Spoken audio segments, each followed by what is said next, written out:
मेरे प्यारे भाइयों, आशा करता हूँ सभी अच्छे होंगे और अच्छे से मन लगाकर मेरे भाई पढ़ाई कर रहे होंगे। तो मेरे प्यारे भाइयों, आज हम इस वीडियो में कक्षा 10 गणित का प्रश्नावली 10.2 का प्रश्न संख्या 5 को सॉल्व करेंगे। आइए मेरे भाइयों, तो पहले लिखते हैं हम हल।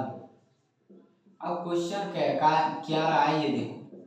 सिद्ध कीजिए कि स्पर्श बिंदु से स्पर्श रेखा पर खींचा गया लंब वृत्त के केंद्र से होकर जाता है। तो भाई एक वृत्त बनाते हैं हम। तो मैं तो ये डायरेक्ट बना रहा हूँ, आप यहाँ पर प्रकार की नोक से बनाना, ठीक है। तो नोक आएगी वो, उसको मान लेते हैं हम क्या है, केंद्र। तो ओ को केंद्र मान लिया। फिर स्पर्श बिंदु से, स्पर्श बिंदु कह रहा है तो कोई स्पर्श बिंदु क्या मान लेता हूँ, यहाँ पर स्पर्श बिंदु P मान लेता हूँ। P यहाँ पर कोई स्पर्श बिंदु है, ठीक है। स्पर्श रेखा पर खींचा गया लंब, स्पर्श बिंदु से स्पर्श रेखा पर, तो स्पर्श बिंदु ये मान लिया, इस पर एक स्पर्श रेखा खींच देते हैं यहाँ से। तो ये हो गई मेरे भाइयों क्या है, एक स्पर्श रेखा, यहाँ से एक स्पर्श रेखा खींच दी, ठीक है। इस स्पर्श रेखा को नाम दे देता हूं मैं ए बी।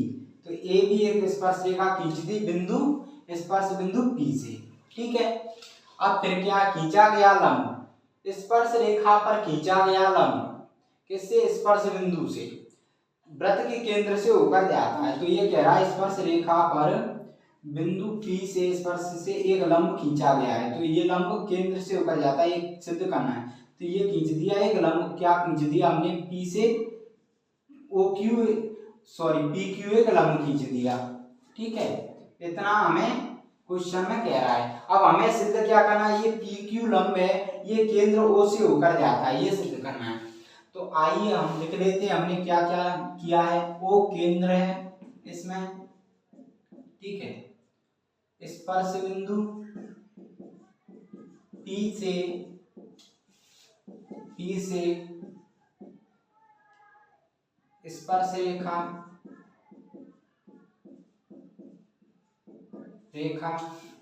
AB खींची है, ठीक है। और PQ लंब खींचा है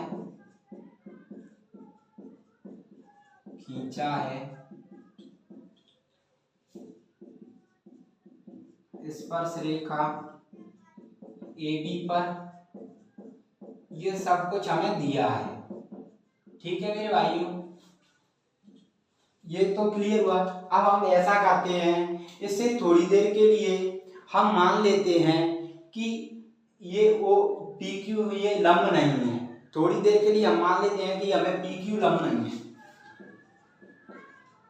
हम मान लेते हैं कि PQ लंब नहीं है। जब PQ लंब नहीं है तो हम, अब देखो मान लिया तो PQ हट गया। तो हम क्या करते हैं, लंब नहीं है तो O को P से मिला देते हैं। जब लंब नहीं है तो हम O को P से मिला देते हैं। लंब नहीं है तब O को P से मिलाया। जब O को P से मिलाया तब क्या हो जाएगा, ये OP त्रिज्या इस OP त्रिज्या इस रेखा पर लंब होगी 10.1 प्रमेय से। तो लिख दो, तब OP लंब होगी स्पर्श रेखा, एक OP त्रिज्या लंब होगी स्पर्श रेखा AB पर, किससे, 10.1 प्रमेय से, ठीक है। ये समझ में आया। लेकिन हमें दिया है PQ लंब है AB पर, ये हमें दिया है, ये दिया है। परंतु मेरे भाइयों, ये हो नहीं सकता कि दोनों लंब एक ही रेखा पर एक ही बिंदु से होकर बज रहे हैं, क्योंकि ये नियम होता है कि एक रेखा से किसी बिंदु पर एक ही ओर दोनों लंब नहीं हो सकते। किसी रेखा के मतलब AB के बिंदु P पर, मतलब बिंदु पर, किसी रेखा के किसी बिंदु पर एक ही ओर दोनों लंब नहीं हो सकते कभी। तो ये दोनों एक ही ओर तो नहीं होंगे, पर ये दोनों हम क्या ये दोनों क्या हो जाएंगे, फिर नहीं होंगे तो ये दोनों संपाती हो जाएंगे, मतलब इन्हीं को एक ही लंब मान लिया जाएगा। ओ की और ओपी को एक ही रेखा मान लेंगे संपाती का मतलब। तो हम लिख देंगे तब